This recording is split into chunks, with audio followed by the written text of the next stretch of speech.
Salam əziz şagirdlər, bu videomuzda da növbəti bir qəbul sualının izahını verəcəm. Sualın şərti belədir. Hədlərinin sayı cüt olan sonlu həndəs silsilənin cüt yerdə duran hədlərinin cəmi 30, silsilə vuruğu 3 olarsa, silsilənin bütün hədlərinin cəmini tapın.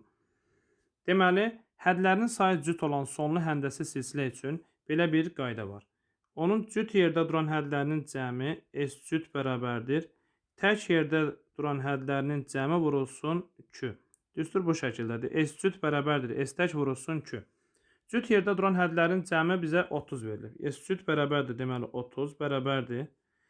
S tək vurulsun. Silsilə vuruğu da 3'dür. 2'nin də yerinə 3 yazırıq. Və buradan S tək bərabərdir.